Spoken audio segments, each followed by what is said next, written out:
በጣም አመሰግናለሁኝ። 3-4 ጥያቄዎች እንቀበላለን ለክቡር ጠቅላይ ሚኒስትር የሚቀርቡ። ስሜ ናትናኤል አብርሃም ይባላል። እዚህ ስለተገኘው በደም እጅግ በጣም አመሰግናለሁ። ጥሩ ፕሬዘንቴሽን ነበር። የኔ ጥያቄ ከአንድ ጨዋታ ነው የሚጀምረውና አንድ አጎቴ የነገረኝ ታሪክ ነው። አንድ ሰውዬ ከአንድ ሀገር ወደ አንድ ሀገር መጓዝ ይፈልግና ይመሽበታል። ሲመሽበት አንድ ባለሀብት ቤት ይሄድና ማደሪያ ይጠይቃቸዋል። ማደሪያውን ሲጠይቃቸው ጥበቃው ይመጣና አላቅህም እኮ እንዴት አሳድረሃለሁ ይለዋል። ሰውየውም በቃ ይመሽበትና ተናዶ ወደ ሀገሩ መግባት ስላለበት ያው መንገዱን ይቀጥላል። ከዛ እስቲ ደግሞ ትንሽ ሻል ያለ ቤት ያይና እስቲ ልጠይቃቸው፣ ያው እዚህ መንገድ ላይ ማደር አልችልም፣ ስለዛ ወደዛኛው ሀገር የሚያሻግረኝን እንዴት አድሬ የሚሄድበትን ብሎ አንድ ባለሀብት ቤት ከነገና ሲጠይቃቸው ውይ አናቅህም እኮ አንተ ምንድነው ምናሳይደርሃለሁ ምንም ነገር አይታወቅም ይሉታል። ሰውየውም በጣም እየተናደደ የሆነ መንገዱን ሲቀጥል አንድ ደሳሳ ጎጆ ቤት ያያል። እዛ ጎጆ ቤት እስቲ እነዚህ ስለራሳቸውም እንኳን የሚያድሩበት የላቸውም፣ እኔን እንኳን አያሳድሩኝም፣ ግን ለማንኛው መንገድ ላይ ከማደር ያሳድሩኝ ይላቸዋል።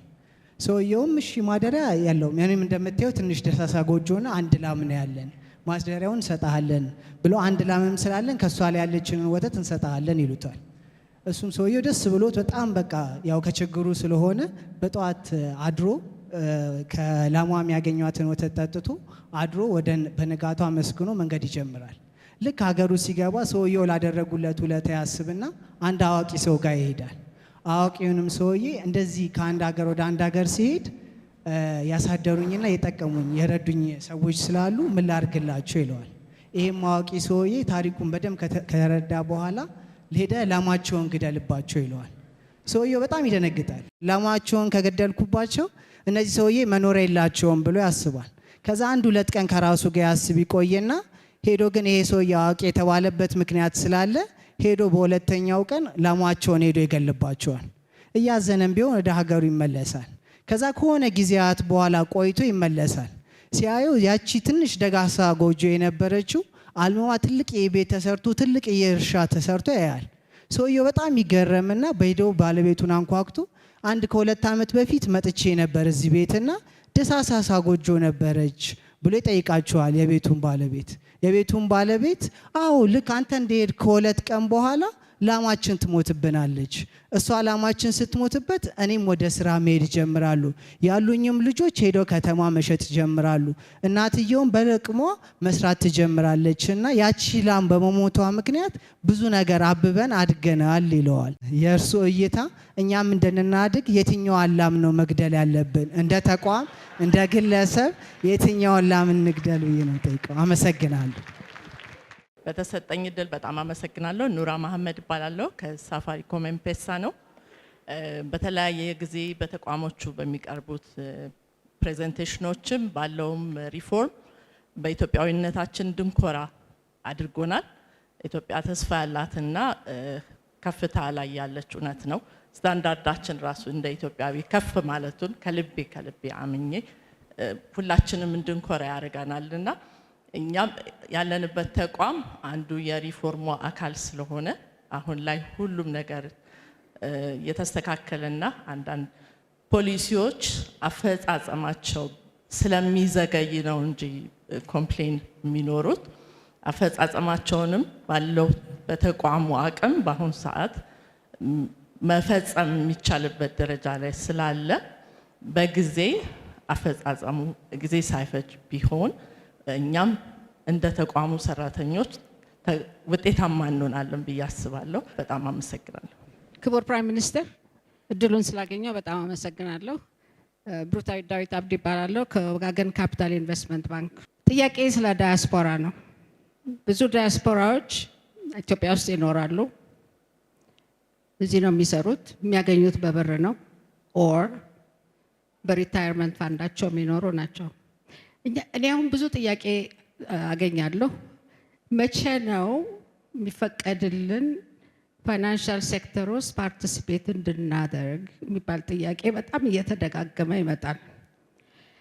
እኔም ጠይቄያለሁና የተሰራ ነው ስለሚባል በጣም ብዙዎቹ they are really desperate to participate እና ይሄ ነገር መፍትሄ በቅርቡ የሚገኛል መልስ ለመስጠትም ትንሽ ያስቸግራል። እኔም እንደ ራሴን እንኳን እንደ ዳያስፖራ አልቆጥረውም፣ ምክንያቱም እዚህ ብዙ ቆይቻለሁ። ግን የምሰራበት መስሪያ ቤት እንኳን ሼር መግዛት አልችልም እና ይሄ መቼ ነው የሚፈቀድልን የሚለውን ጥያቄ አድሬስ ቢያደርጉልኝ አውድ ታንክ ዩ። በጣም አመሰግናለሁ የሀገራችን አመራሮች። በግሌ ክብር ይሰማኛል ከመካከላችሁ ስለቆምኩኝ። በረከት እባላለሁ። የአስቱ ኢንጂነሪንግ 5ኛ ዓመት ሜካትሮኒክስ ኢንጂነሪንግ ተማሪ ነኝ። የመጀመሪያው ሲስተም ነው አሁን እየተሰራ ያለውና በተቻለ አቅም በጣም የሚያስደስት ነው። እኔ በግሌ ባየሁት የዚህኛውም የምማርበትም ኮርስ ሜካትሮኒክስ የዚህ ፊልድ ተጋሪ ስለሆነ ያለውን ፔኑንም ሁሉንም በግሌ አውቀዋለሁ። ግን እንዴት አይነት ሲስተም እየተሰራ እንደሆነ በጣም የሚያስደንቅ ነው። አንድ ጥያቄ ግን የፈጠረብኝ ምንድነው ኢትዮጵያዊ ስራ መሰረቶች ደግሞ ነበሩ ከስር እንደ ማህበረሰብ የነበርንባቸው እቁብ ነበረ፣ ብድር ነበረ፣ እንደዚህ የመሳሰሉትና ምናልባት ቅድም እርሶም ሲሉ እንደነበሩት አዲስ ነገር ለመቀበል የሚከብደን ከራሳችን መሰረት ስላልተነሳ ሊሆን ስለሚችል እሱንስ ለማስገባት ምን እየተካሄደ ነው? አንዱ ጥያቄ ነው። ሁለተኛ ደግሞ የዘመኔን የትውልዴን ድርሻ ምጋራው አንድም ስለሆንኩኝ እኔ ስለሆንኩኝ እንደ ልጆችስ ምን ማገዝ እንችላለን? ብዙ ጊዜ ዲጂታላይዝ ወርልድ ወደ ሳይበር የመሳሰሉት ሃኪንግ ምናምን የመሳሰሉት ላይ የመጋለጥ እድላቸው ከፍተኛ እየሆነ ይመጣል። ወደፊት ስራችን በጣም ከፍተኛ ነው የሚሆነውና እሱ ላይስ ምን ማገዝ እንችላለን ለማለት ነው። አመሰግናለሁ። ክቡር ጠቅላይ ሚኒስትር በጣም አመሰግናለሁ። ከሁለት ቀን በፊት ኒውዮርክ ታይምስ the world is in chaos what next የሚል ጥያቄ ጠይቆ ነበርና ላይክሊ ሲናሪዮስ ተብሎ አንድ 5 ነገሮች አስቀምጧል። አንደኛው the global south እንደ ግሩፕ ሆነው አሁን ያለውን ኬኦስ ለመቋቋም ይበረታታሉ ነው። ኦፍ ኮርስ ኢትዮጵያ እንዳሉት ከምዕራባውያንም ከኢስቱም ከሁሉም ጋር ወዳጅነት አላት። ግን ቴክ ሳይድስ የሚል አቋም እየተወሰደ ነው፣ በተለይ ከዋሽንግተን የሚመጣው እና ከማጋ ትሬድ እንደምናደርግ ከማጋ ኢንቨስት እንደምናደርግ እየተነገረን ነው እና መሀል እንድንቀመጥ የሚፈቅዱልን አልመሰለኝም። እና እንዴት ያውታል? ትልቅ አገር ነን፣ ግን እነሱ ደግሞ ሱፐር ፓወር ናቸው እና ሳይድ ውሰዱ እያሉን ስለሆነ እንዴት ያውታል ነው። አጭር ጥያቄ ነች እና ሰፋ አድርገው ቅድም ሜንሽን አድርገው ነበር። እችን ስጠይቅ ስለፈቀዱልኝ አመሰግናለሁ። ፍስሐጽዮን አዲሱ እባላለሁ። ከአዲስ አበባ ሳይንስና ቴክኖሎጂ ኢኖቬሽን እና ኢንኩቤሽን ሴንተር ነው የመጣሁት። ስታርታፕ ኢንቨስትመንት ባንክ የሚባል ነገር ሀሳብ ሰምቻለሁ እና ይሄ ነገር ኢምፕሊሜንቴሽን ዋይዝ እንዴት ነው የሚለው ነገር አሁን ምን ያክል ጊዜ ይፈጀዋል እንትን ለማለት የሚለውን እና ሌላኛው ደግሞ በኤአይ ላይ ፎከስ የሚያደርግ ዩኒቨርሲቲ ተግባራዊ እንደሚደረግ ሰምተናል። ይሄ ነገር ግን እኔ የምጠይቀው ከነዚህ ሃይ ስኩል እስከ 12ኛ ያሉ ተማሪዎችን ብቻ ናቸው ወይስ አሁን እኔ ለምሳሌ 3ኛ ዓመት የኤሌክትሪካል ኢንጂነሪንግ ተማሪ ነኝ እና እኛም ኮምፒውተር አድርገን ጆይን ማድረግ እንችላለን፣ እንደዛ አይነት ኦፖርቹኒቲ አለ ነው የሚለው ነው። ከአዲስ አበባ ዩኒቨርሲቲ ሀብታሙ በቀለ እባላለሁ። ይህን እድል በማግኘቴ በጣም ደስተኛ ነኝ። ባለፈው የኢህአዴግ ጊዜ በፕራይቬታይዜሽን ለሀገር የፕራይቬት ሴክተሩ የሚመራው ኢኮኖሚ ለሀገር እድገት ከፍተኛ ተዋጽኦ ያደርጋል ተብሎ ስለታመነበት መንግስታዊ ድርጅቶች አስተዳደርና ፕራይቬታይዜሽን ኤጀንሲ የሚባል ተቋም ተቋቁሞ በተለይ ትርፋማ ያልሆኑትን የመንግስት ድርጅቶች ወደ ፕራይቬቱ ለማዞር እንቅስቃሴ ተደርጎ ነበረ። ከጊዜ በኋላ በሚያሳዝን ሁኔታ ምክንያቱን በግሌ ያልተረዳው ተቀልብሶ እንደሚታወቀው ጭራሽ ሌላ አዳዲስ የመንግስት ተቋማት ብለው እንደገና የፕራይቬት ሴክተሩን ማቀጨጭና መጋፋት ያዙ። ያን ነገር ዞሮ ዞሮ ወዴት መጣ?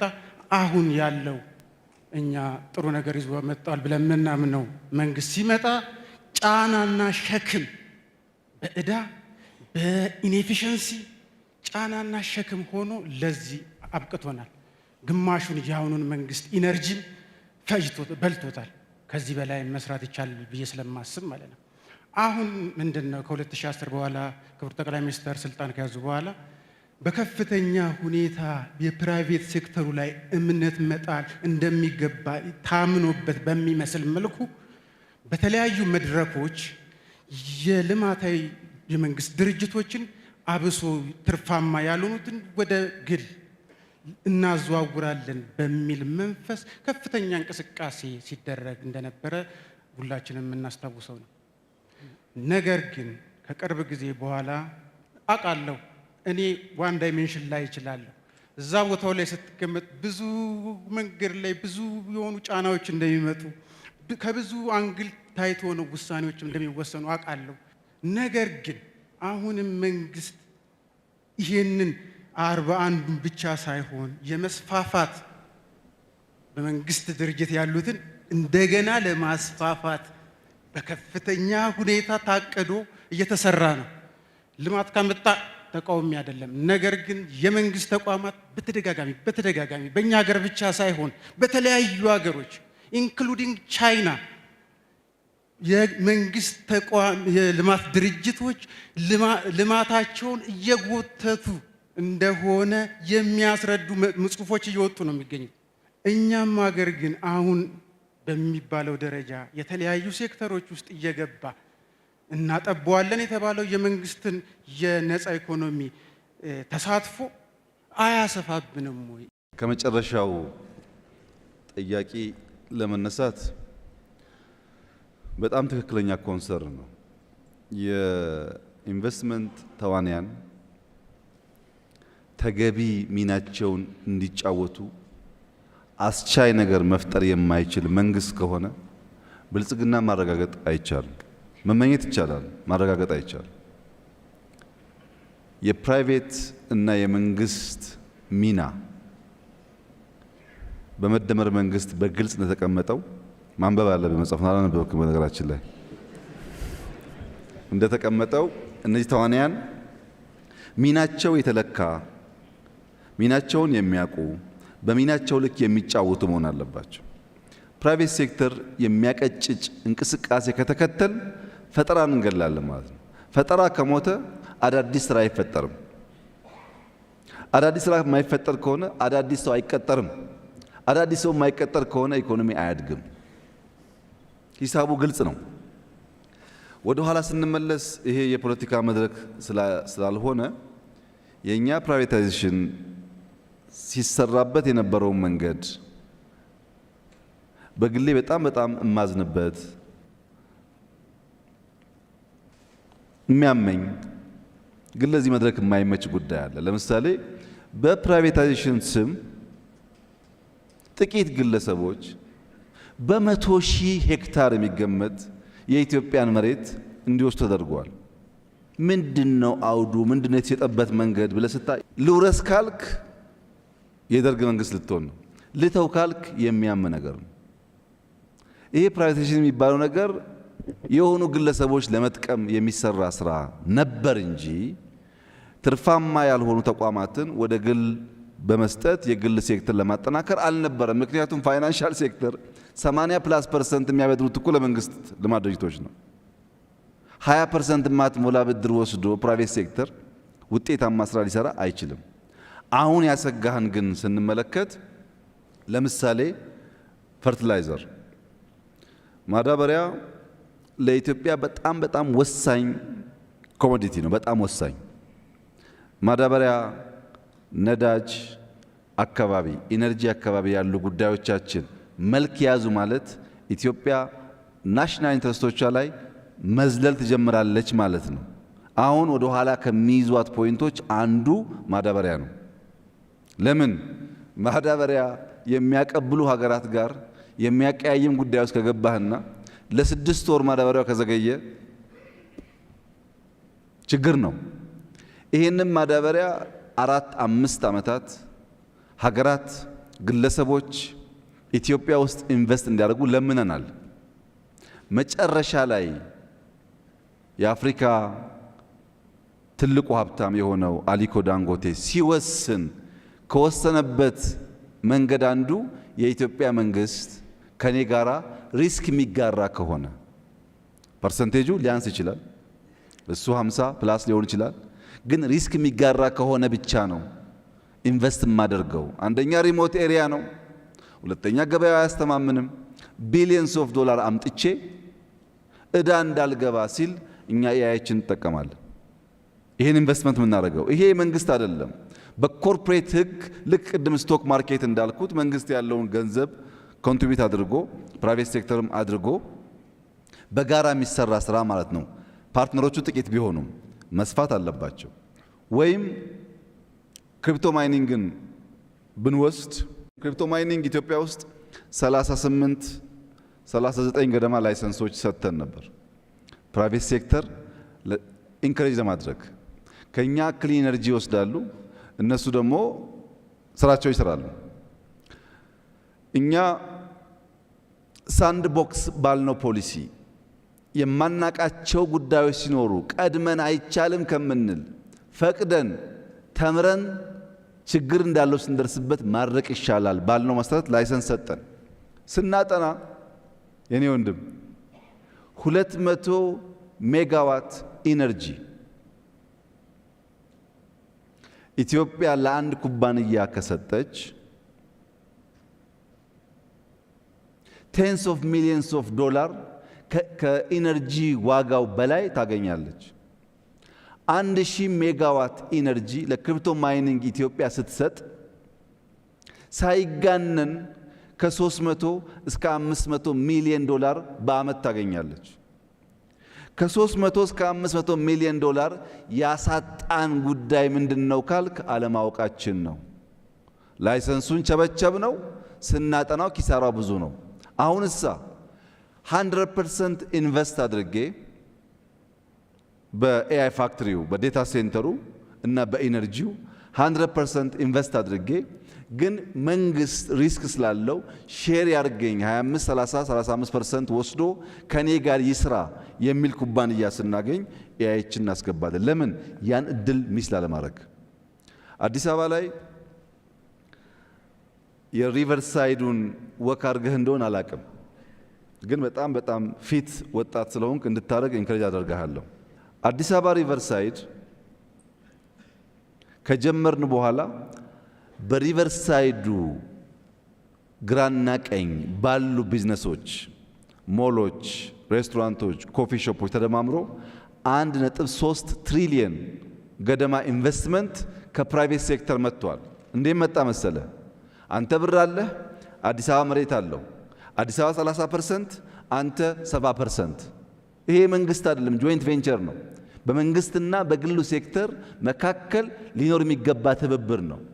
በእንደዚህ የሚያብጡ አሉ።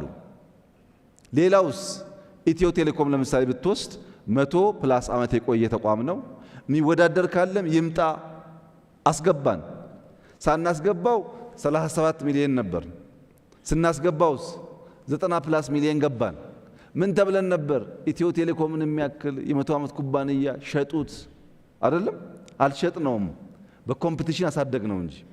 የኢትዮጵያ አየር መንገድ አሁን ኤርፖርት ጀምሯል።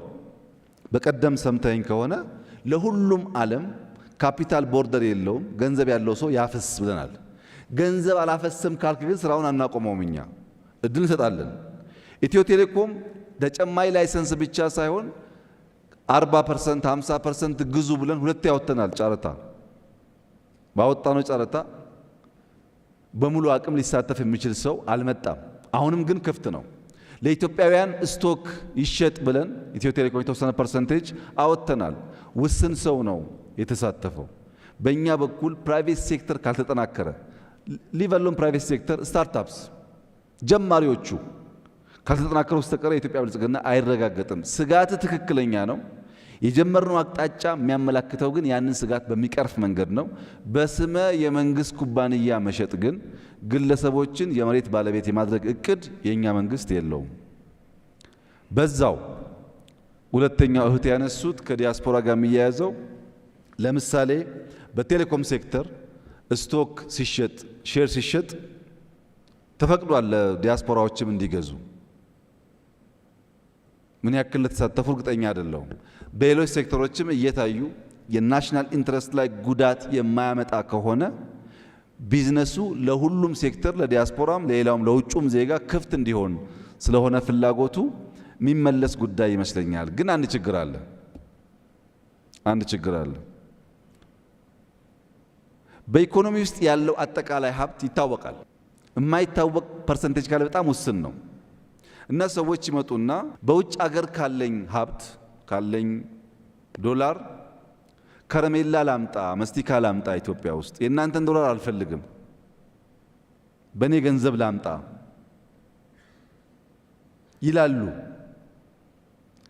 በራሳቸው ገንዘብ ኢምፖርት ካደረጉ በኋላ ሽጠው ከብላክ ማርኬት ዶላር ገዝተው ኢንፎርማል ማርኬቱን የሚያሳብጥ ትክክለኛውን ህጋዊ ማርኬት የሚያቀጭጭ አካሄድ በተደጋጋሚ ማየት ስለጀመርን በውጭና በውስጥ ያለው ትስስር እህቴ እንዳነሱት ጤናማውን ኢንክሬጅ የሚያደርግ ብቻ ሳይሆን ብዙ ሌቦች እዛ ውስጥ እንዲቀላቀሉ የሚያደርግ ስለሆነ ሁለት ሶስቴ ባየነው ሙከራ ጉዳቱ አመዝኖ አይተነዋል።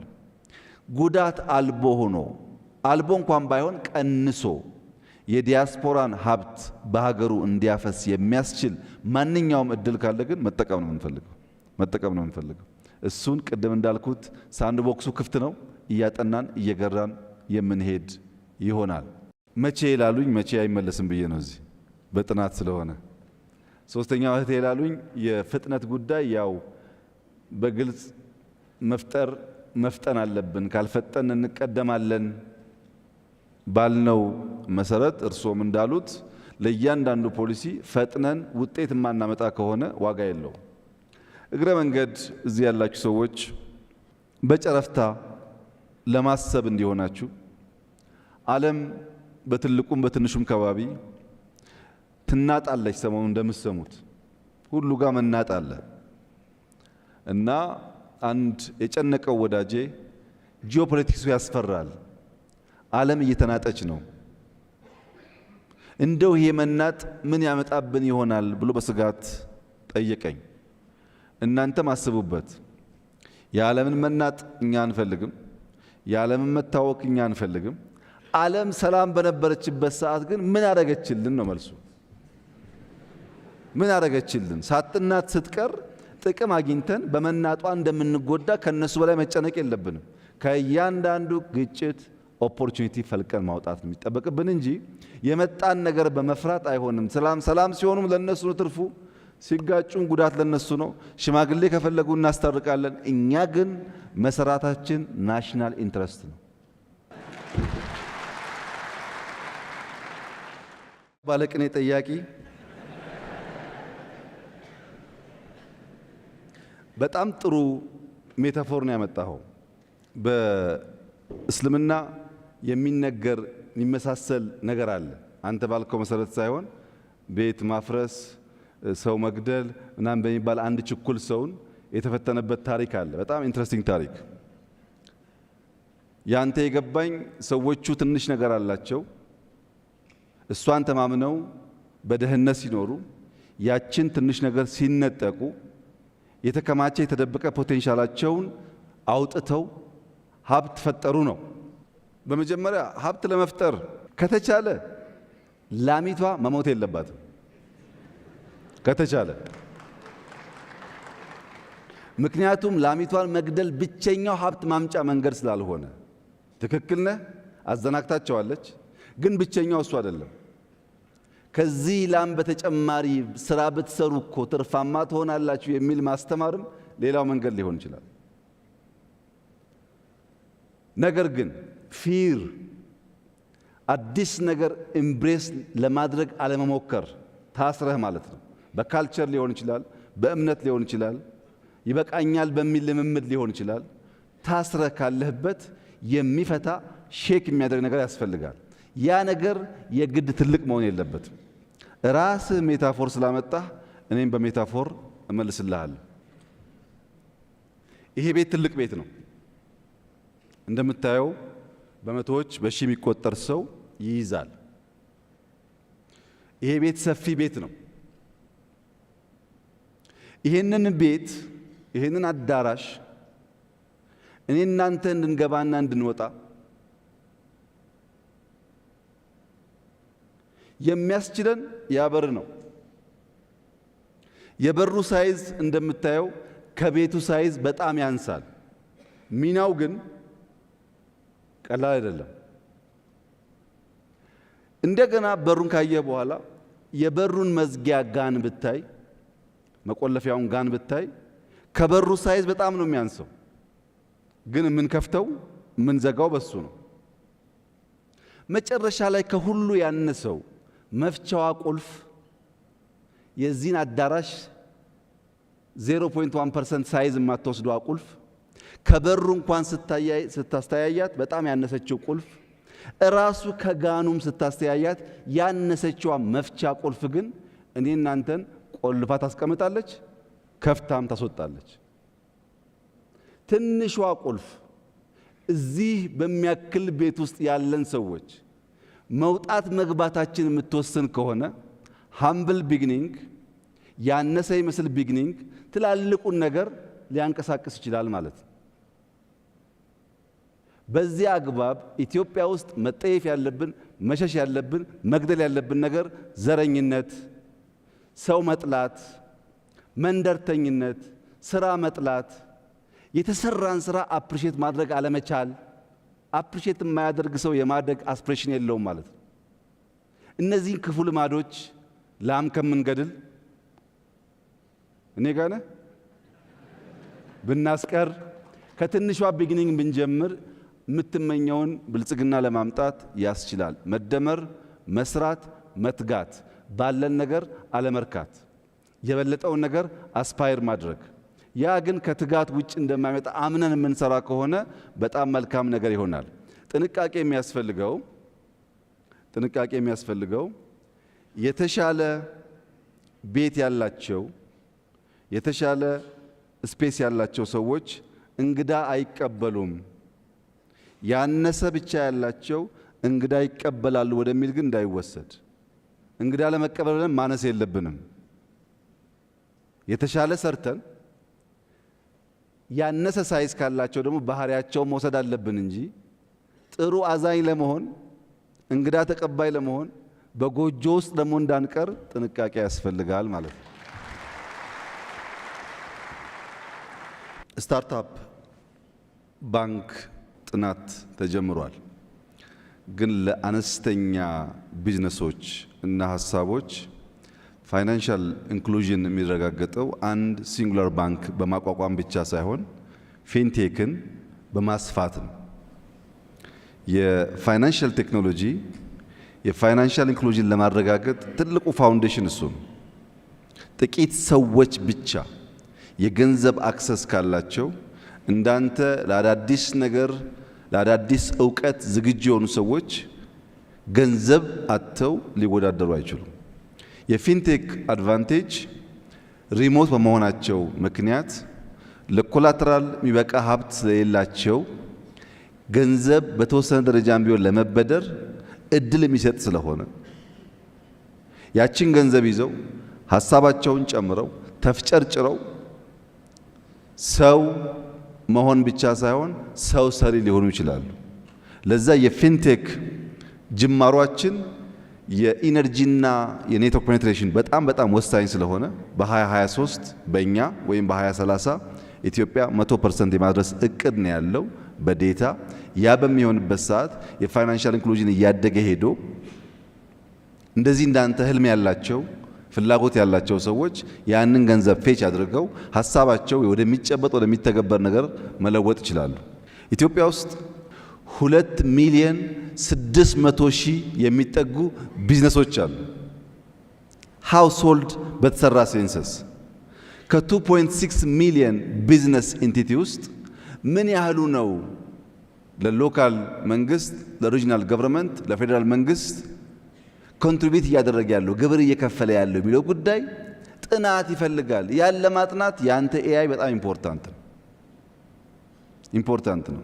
ሀብት እያለ ሀብቱን ካላወቅ ነው ሀብቱን ማባዛት ካልቻል የምናስበውን እድገት ለማምጣት ስለሚያስቸግረን ማለት ነው። ወደ ኤአይ ዩኒቨርሲቲ እኛስ እድል አለ ነው ይላልከው ተቋሙ እየተፈጠረ ነው ያለው። በጣም ኢምፕሬሲቭ በሆነ መንገድ ነው እየተፈጠረ ያለው። ጀስት እንዳንተ ተማሪዎች እዚህ ካላችሁ እስካሁን ከምታውቋቸው ዩኒቨርሲቲዎች ይለያል ባህሪው። ኤአይ ዩኒቨርሲቲ እዚህ ጋር አለ። ካጠገቡ ሶቨሪን ክላውድ አለ። ቢግ ኤአይ ፋርም አለን የሚገነባ። ካጠገቡ የሃርድዌር ማኒፋክቸሪንጎች የተገነቡ ነው። ካጠገቡ ደግሞ ስታርታፖች የሚሞክሩበት የሚለማመዱበት በድምሩ ከ200 ሄክታር በላይ ቦታ የኤአይ ሲቲ ብለህ ማሰብ ትችላለህ። ይሄ እንዳንተ አይነቱን ህልመኛ ለማቀፍ በየትኛው ቦታ እንደሆነ አላቅም፣ ወይ በትምህርቱ ወይ ማኒፋክቸሪንጉ ወይ በስታርታፑ እያቀፈ ብዙ ኢትዮጵያውያን ለማፍራት ሰፊ አውድ ይመስለኛል። ለዚህ ዲተርሚንድ ሆነን የምንሰራበት ዋናው ምክንያት አንተም እያየህ እንዳለኸው በቅርበት እንደምትታዘበው እየመጣ ያለው ዓለም እኛ በምናስበው አናሎግ አፕሮች ልንወዳደር አንችልም። ሰዎች ቲክቶክን ሳይፈጥሩ ዩቱብን ሳይፈጥሩ ኮድ ሳይጽፉ እንዳየኸው የሆነ ነገር አድርገው ጮኸው ሚሊየንስ ኦፍ ዶላር የሚሰበስቡበት ዓለም ነው። ወጣቶች እኛን እንዳታዩ፣ ወደ ኋላ እንዳታዩ፣ ነገ ለመወዳደር ራሳችሁን ስሩ። ነገ የሚወዳደር ሰው ኦፖርቹኒቲን በተቻለ መጠን የሚያስስ ሲያገኝም ግራብ የሚያደርግ መሆን አለበት። ያን አድርጋችሁ ከሄዳችሁ የነገዋ ኢትዮጵያ ተስፈኛ ትሆናለች የሚል ሙሉ እምነት አለኝ። ካንተ ቀጥዬ ሁለተኛው ያንተ ወንድም የጠየቀኝ ከአስቱ ሁለት ጥያቄ ነው። አንዱ ሶሻል ካፒታል ላይ ኢትዮጵያ ያላትን ባህላዊ ልምምዶች እንደ ዕቁብ፣ እድር ያሉትን ዘመናዊ ልባስ አልብሰን መጠቀም እነሱም በወጉ መገልገል ያለው ፋይዳ እንዴት ይታያል የሚል በጣም ትልቅ ጥያቄ ነው። ሶሻል ካፒታል ወይም ድልብ ሀብትን እንደ ሀብት የማያይ ኢንስቲትዩሽንና ሀገር ወደፊት መሄድ አይችልም። እያንዳንዱ ፈጠራ የሚፈጠረው ካለ ችግር ውስጥ ነው። ፕሮብለም አፕሪሼት አድርጎ ነው ፈጠራ የሚፈጠረው። የኛ ዕቁብ ያለበትን ችግር አይተን ባንክ ካልፈጠርን፣ የኛ ባንክ ያለበትን ችግር አይተን ፊንቴክ ካላከል፣ የኛ የፋይናንሻል ስርዓት ያለበትን የፋይናንስ ውስንነት አውቀን ስቶክ ማርኬት ካልፈጠር እና የፋይናንሻል አማራጭ ካላበዛን በስተቀረ ፍላጎትና አቅርቦት ሊጣጣም አይችልም። ሶሻል ካፒታል ያስፈልጋል። ለዚህ ነው እንዳለ ኮፒ ማድረግ አያዋጣም። በእኛ እውቀት፣ በእኛ ባህል፣ በእኛ ፍላጎት ላይ ግን ደግሞ እውቀት፣ ቴክኖሎጂ ኤምብሬስ እናደርግ የሚባለው በሀሳብ ደረጃ ትልቅ ነው። የእኛም መሻት ሀገራዊ አቅሞች፣ ሀገራዊ ፍላጎቶች፣ ሀገራዊ የተፈጥሮ ሀብቶች ጭምር የተረሱ የተዘነጉት እንዲወጡና ወደ ሀብት እንዲመነዘሩ የምንፈልገው ለዛ ነው። ሁለተኛው ጥያቄ ሳይበር ሴኩሪቲ ነው። በጣም ትክክለኛ ሀሳብ ነው። ልክ የፊዚካል ሴኩሪቲው መጨረሻ እንዳነሳው ፊዚካል ሴኩሪቲ ባልተጠናከረበት ቦታ ሌብነት፣ በር መስበር፣ በጓሮ መዝለል እንደሚበራከተው ሁሉ በቨርቹዋል ዓለም ውስጥም የሳይበር ሴኩሪቲና ራስን ጋርድ ማድረግ የማይቻል ከሆነ አሁን እንዳየኸው አንድ አገር ብሔራዊ ጥቅም የተጎዳ ብላ አውሮፕላን ልካ ቦምብ ማፈንዳት አይጠበቅባትም። ካለችበት ሀገር ሆና መብራት ማጥፋት፣ ባንክ መዝጋት፣ ቴሌኮም መዝጋት ኢኮኖሚውን እንዳይንቀሳቀስ ማድረግ ያስችላል። ያ እውቀት በጣም ወሳኝ ነው። ያን የሚሰራ ተቋም ከጥቂት ዓመታት በፊት ኢትዮጵያ አላት። ኢንሳ ይባላል። በሺ የሚቆጠሩ ልጆች ወጣቶች ይዞ እየሰራ ነው ያለው። በጣም ከፍተኛ የውድድር ዓለም ስለሆነ ፈጠራውን በየቀኑ ስለሚፈጠር ራሳቸውን እያሳደጉ ትውልድ እየሰሩ የኢትዮጵያን ሶቨሬን ቴሪቶሪ በቨርቹዋል ዓለም ውስጥ ይከላከላሉ ብዬ ተስፋ አደርጋለሁ። እስካሁንም በየቀኑ በጣም ከፍተኛ የውጭ ጥቃቶች ሰርት በሚባል ሲስተማቸው ከየት ሀገር ማን በስንት ቁጥር እንዳጠቃ ያውቃሉ። ያጠቃውን ጥቃት በተለያየ ሌየር ብሎክ ያደርጋሉ።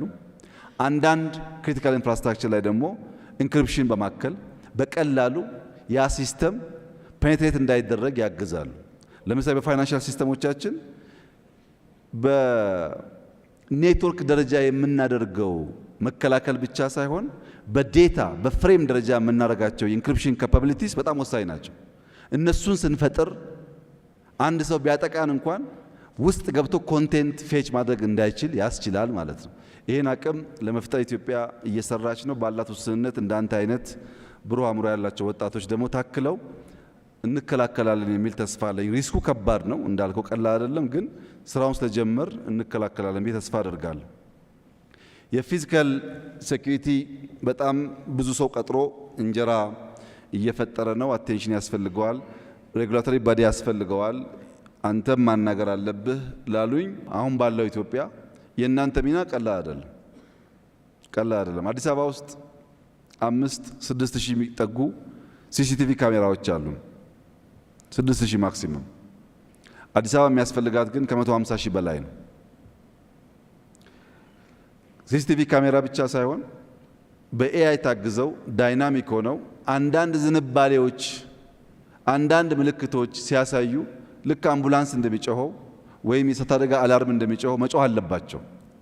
የካሜራ ሲሲቲቪ ሲስተም የዛሬ 17-8 ዓመት ስንጀምር የጀመርነው ከኤርፖርት 4 ኪሎ ከ4 ኪሎ ፌዴራል ፖሊስ በመቶዎች የሚቆጠሩ ካሜራዎች ነበሩ፣ ያውም በብዙ መከራ።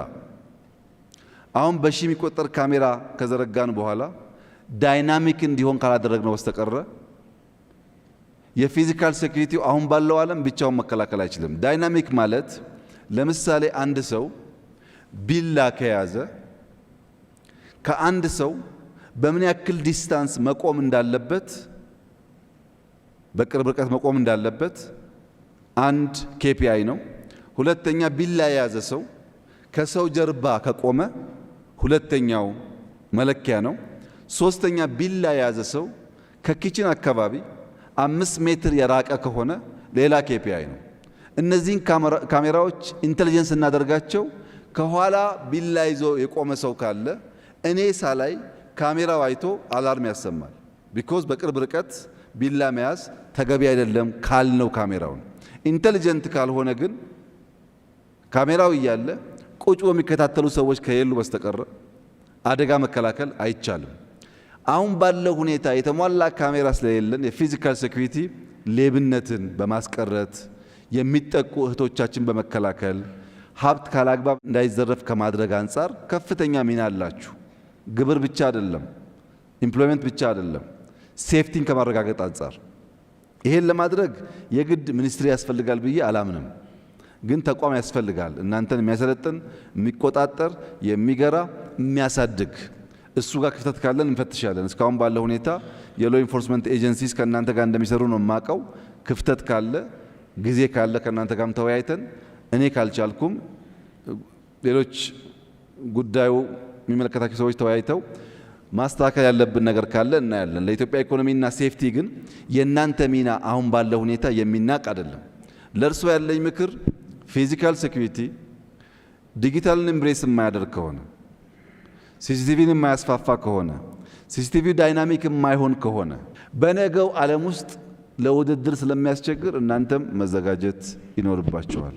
ብዙ ሀገራት ከቦርደር ጀምሮ ኤርፖርት ጨምሮ ሞሎቻቸው፣ ትምህርት ቤቶቻቸው፣ የሃይማኖት ተቋማት ቦታዎቻቸውን ፎሎ የሚያደርጉት በዲጂታል ሲስተም ነው። ሴፍቲ የሚያረጋግጡት አንድ ሀገር 3 ልጆች 3 ህፃናት በአንድ ከተማ ውስጥ ተጠለፉ የሚል ወይም ተወሰዱ የሚል ሪፖርት ኤአይ ጀኔሬት አድርጎ 3ቱን ህፃናት ካገኟቸው በኋላ ከ3ቱ ውስጥ 2ቱ በወላጅ ጸብ ምክንያት በእናትና አባት ጸብ ምክንያት አባት ከእናት ነጥቆ ወይም እናት ከአባት ነጥቃ የወሰደችው ልጅ ጭምር መለየት ችሏል። ያ ሲስተም ቴክኖሎጂ ማንጠቀም ከሆነ 100 ሚሊዮን ባለበት ሀገር ውስጥ በጣም አስቸጋሪ ጉዳይ ነው። ፊዚካል ሴኩሪቲ ያስፈልጋል። በዲጂታል ሲስተም ቨርቹዋል ሴኩሪቲ ያስፈልጋል። የሰዎች ደህንነት መጠበቅ አለበት። ሰዎች ወጥተው ለመግባት ሴፍቲ የሚሰማቸው መሆን አለባቸው። ያን ለማድረግ የእናንተ ሚና በአግባብ ለመጠቀም መንግስት የሚጎል ነገር ካለ እያየ የሚያስተካክል ይሆናል። ዘመዴና ያነሳው በጣም ክሪቲካል ጥያቄ ነው። ያው አንተም እንደምትገምተው ሙሉን ዘርዝሬ አልመልሰውም። ነገር ግን አንተ አገር ወዳድ ስለሆንክ እና በሀገር ውስጥ ያሉ እድገቶች በቅርበት የምትከታተል ያ እንዲጠናከር የምትጥር ሰው ስለሆንክ ከውጭ የሚመጣ ሀብትና እውቀት ያለው ፋይዳ ይገባሃል። ከውጭ የሚመጣን ሀብት ለመጠቀም ማክሲመም ማድረግ ያለብን ነገር ካለ እናደርጋለን። ግን ለአንተ የምጠይቅህ አንደኛው የዓለም ጦርነት ይላል ዓለም፣ ሁለተኛው የዓለም ጦርነት ይላል። ዓለም ማን ነው? እኛና ጅቡቲ አልተዋጋንም። የነሱ ጦርነት የዓለም ጦርነት፣ የነሱ ረሃብ የዓለም ረሃብ፣ የነሱ እድገት የዓለም እድገት፣ የነሱ ምቾት የዓለም ምቾት። እነሱ ጋር ያልሆነው ነገር ግን ሰከንደሪስ። ይሄ ነው የዓለም እውነታ። ለዚህ ነው አገር በቀል በሆነ እሳቤ ተያይዘን እንውጣ እያልን ያለን። ኢንቨስትመንት በሚመለከት በእኔ እምነት አንተም እንደምታምነው አንድ የሚባል ሳውዝ አንድ የሚባል ዌስት ያለ አይመስለኝም። አንድ የሚባል ሳውዝ እና ዌስት ብቻ ሳይሆን አንድ የሚባል ኤክስ ሀገር ያለ አይመስለኝም። በዛ ሀገር ውስጥ ከፍተኛ የፖሊሲ አመለካከት ዲቪዥኖች አሉ። ከፍተኛ በነዛ ሁሉ ክፍልፋዮች ውስጥ የኔና አንተ ስራ እየገቡ ኦፖርቹኒቲስ መውሰድ። የሚጣሉ ካሉ ባካችሁ አትጣሉ፣ ጥላ አያስፈልግም። ከተጣላችሁም ለቀይ ባህር መሆን አለበት። እንደዚሁ በባዶ አታርጉት ብለን እንመክራለን። ወንድ ልጅ መጣላቱ ካልቀረ፣ አገር መጣላቱ ካልቀረ ብለን እንመክራለን። አንዳንዱ ነዳጅ ያጣላዋል፣ አንዳንዱ ክብር ያጣላዋል፣ አንዳንዱ ነገ ማን ይቀድመኛል ያጣላዋል፣ አንዳንዱ ቀይ ባህር ያጣላዋል። እና እንደ አግባቡ መጠቀም ጥሩ ነው ለማለት ነው።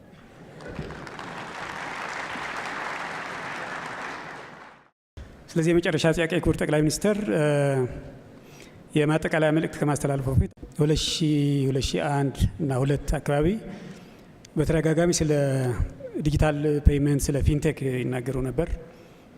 አንዳንድ አፕሊኬሽኖችም እንዲበለጽጉ ያደርጉ ነበርና በወቅቱ በእርግጥ በእኛ ሀገር ኢንተርኔትም ያን ያክል ነበር ለማለት አይቻልም። 2000 ማለት ቴክስት መሴጅ የጀመረበት ጊዜ ነው። ደሞዝ ወደ የፋይናንስ ዲፓርትመንት እየሄድን ተሰልፈን የምንቀበልበት ጊዜም ነበረ በወቅቱና ያኔ ስለ ፊንቴክ፣ ስለ ዲጂታል ፔይመንት፣ ስለ ኢፔይመንት እነዚህ የመሳሰሉ ነገሮች ይናገሩ ነበር። አሁን ከደረስንበት አንጻር ምን ይሰማዎታል ነው? ያ ራዕይ እውን ሆነ ወይስ የሚቀረው ነገር አለ የሚለው ነገር እና ከዚህ ጋር አያይዘው የፊንቴክ ደረጃችንን በዚህ አጋጣሚ አብራርተውልን እንጨርስ። መልካም። ለረጅም ዘመናት የኢትዮጵያ ኋላ መቅረት የኢትዮጵያ ሻል ካሉት በብዙ ዲስታንስ ወደ ኋላ የቀረች መሆኗ ከሚያሳስባቸው ዜጎች አንዱ ነኝ። ይህንን ዲስታንስ በምን ማጥበብ እንችላለን? እያንዳንዱ እነሱ የሄዱባቸውን ፉት ስቴፕስ እየተከታተልን የምንሄድ ከሆነ አንደኛ አንደርስባቸውም፣ ሁለተኛ አዳዲስ ርቀቶች ይፈጠራሉ። የእኛን ችግር ቀርፎ በሚገባን መተካከል መቆም እንድንችል ሊፕ ፍሮግ ማድረግ አለብን የሚል የጸና እምነት አለኝ። መፍጠን ብቻ ሳይሆን በአንዳንድ ጉዳይ መዝለል አለብን የሚል የጸና አቋም አለኝ። አንተም እንዳልከው የዛሬ 18 ዓመት ገደማ እኛ የሞባይል መኒን ሀሳብ አይደለም ሲስተም ሶፍትዌር ዴቨሎፕ ስናደርግ ኤምፔሳ አይታወቅም፣ ኬንያ ውስጥ አልነበረም። ሲስተሙን ዴቨሎፕ አድርገን ለጊዜው ለነበሩ የፋይናንሻል ሴክተር ኃላፊዎች ስናቀርብ ግን ልክ አሁን ኤአይ እንደሚፈራው ይፈሩት ነበር። ይሄ ለኢትዮጵያ አይሆንም፣ ሲሲቲቪ ስንልም ለኢትዮጵያ አይሆንም። ባይዘዌ ኤቲኤም የጀመርነው እኛ ነን። አሁን እንደሚባለው እንዳይመስላችሁ አይሆንም ብቻ ነበር ጉዳዩ። የኔ ሀሳብ ግን ቪዛ ካርድ ኢትዮጵያ ውስጥ ኢንትሮዲዩስ አድርገን ሰዎቻችን ቪዛ እየያዙ ባንኮች ተስፋፍተው ብራንቻቸው በጣም ትንሽ ስለነበረ ሪሞት ኤሪያ ባንክ ብራንች እየፈጠርን በቪዛ ካርድ መገበያየት የምንችልበት እድል ረጅም ዓመታት ስለሚወስድ በሞባይል መኒ ብንጠቀም ወይም ሞባይል ዋሌት የሚባለውን አሁን ብንጠቀም በርከት ያሉ ሰዎች ሞባይል ካላቸው ባጠረ ጊዜ ውስጥ ቪዛ ካርድ ሳንይዝ የባንክ ስርዓት ካልነበረው ወደ ሞባይል ዋሌት እንዘላለን ማለት ነው። ሞባይል ዋሌት ያላቸው ሀገራት አሁን የመጨረሻው ቴክኖሎጂ ያላቸው ሀገራት ናቸው። ቪዛ ካርድ መያዝ ባይዘው አሁን የፋራ ነው ታውቃላችሁ፣ እንዳትይዙ። ወደ ሞባይል ዋሌት ያደገበት ዋናው ምክንያት አንድ ሞባይል ፎቶ የምናነሳበት፣ ዜና የምንሰማበት፣ የምንገዛበት፣ ብር የምናስተላልፍበት አንድ ብቻ ሞባይል ማለት። ድሮ አይታችሁ ከሆነ በተለይ ዲያስፖራዎች እንደምታውቁት 2 3 4 ቪዛ ካርድ ይይዛሉ ዲያስፖራዎች። ምሳ ሲጋብዟችሁ አንዱን ያወጡና ያስገባሉ፣ አንዱን ያወጡና ያስገባሉ። አንዳንዱ ክሬዲት፣ አንዳንዱ ዴት ሊሆን ይችላል የያዙት ካርድ። ግን እኛ ካርድ ለማናቅ ሰዎች ስንት ካርድ አለው የሰውዬ? አንዳንዱ ያለው እኮ 10 ብር ሊሆን ይችላል፣ እዳም ሊሆን ይችላል። የስልጣኔ ማሳያ ነበር። ዲያስፖራ ዋሌቱን መዞ በአንድ ካርድ አይከፍልም። ያወጣል፣ ያስገባል፣ ያወጣል፣ ያስገባል፣ ያወጣል፣ ያስገባል። ያ ሳይኮሎጂካል ትራውማ አለው ካርድ ላልነበረን ሰዎች። ዲያስፖራዎች ይስቃሉ፣ ስራቸውን ስለሚያውቁ ነው። ወደ ሞባይል ዋሌት ካደግን ግን እንደዚህ አይነት ችግሮች በመሃል ያለው ስፔስ ይጠባል ማለት ነው። በኤአይም እንደዚሁ ነው። ሁልጊዜ የኢትዮጵያ ችግር አዳዲስ ነገር ለመቀበል አዳዲስ ነገር ለመለማመድ ያለ መከራ ነው። ባህል ይመስለኛል ከሌላው ሀገር በተለየ ለአዲስ እውቀት ለአዲስ ነገር እንቸገራለን። ሁለተኛው ጉዳይ ደግሞ በማናቀውና ባልዋልንበት ጉዳይ ባልሰራነውና ባላየነው ጉዳይም ከኔ ወዲያ ማን እንላለን። በዚህ ምክንያት ሀሳብ ቢመጣም እየቀጨጨ ቆይቷል። አሁን ትናንሽ ጅማሮች አሉ። የምታስበው ጋር ደርሷል ወይ ያልከኝ እንደሆነ ገና ብዙ ይቀረናል። አሁንም መፍጠር፣ አሁንም መፍጠን፣ አሁንም መዝለል ያስፈልጋል። ኢትዮጵያ ከዓለም 10ኛው ፖፑሌሽን ያላት ሀገር ነች። ከ10ኛ ከመሆኗን ባሻገር በጣም ወጣት ጄኔሬሽን ያላት ሀገር ነች። ይህንን ሰው አስፓየር እንዲያደርግ፣ ነገን እንዲመኝ፣ እንዲጓጓ፣ ነገን ለመዋጀት እንዲዘል ብናስችለው፣ የሥራ ባህልን ብናስተምረው ኢትዮጵያ የሚገባትን ልክና ደረጃ ትይዛለች ብዬ አምናለሁ። የግድ በእኔ ጊዜ መሆን የለበትም። የኔ እናት ቲቪ ለማየት ከምትኖርበት መንደር 15-20 ኪሎ ሜትር ካልተጓዘች በስተቀረ መብራትም ቲቪም አልነበረም። እኔ ዳታና ቮይስ የሚጠቀሙ ስልኮች አሁን ደግሞ ትንሽ ዜና የምሰማበት ስልክ ላይ ደርሻለሁ። ልጄ ያንን እንድትደግም ግን አልፈልግም። ልጄ እኔ ባለፍኩበት መንገድ እንድታልፍ አልፈልግም። የእናቴን አብዝቼ የምመኝ ከሆንኩ ቅድም ልጁ እንዳለው መደብ ነው የምመኘው ማለት ነው። እኛ ድሮ ድሮ የምትሉ ሰዎች መደብ ነው፣ ምንም የለም፣ ምንም የሚያጓጓ ነገር የለም። ያን እንደ ፕሮብለም አውቀን ከዚያ የሚነቀስ ጠቃሚ ነገር ካለ ወስደን የነገውን ደግሞ ኤምብሬስ የምናደርግ ከሆነ የምናስብበት ደረጃ እንደርሳለን። አሁን ጀመር ነው ብዬ አስባለሁ። ሲጠቀለል እኔ የኢትዮጵያን ኢኮኖሚ የማይበትን የመጨረሻ አረፍተ ነገር ለማንሳት በጣም ዲፕ ተኝታችሁ ስትነቁ ወዲያው ካልጋችሁ ዘላችሁ አትነሱም። ትንሽ ትንጠራራላችሁ፣ ስትሬች ታደርጋላችሁ። ሰው ልክ ነቅቶ ወዲያው እንቅስቃሴ አይጀምርም።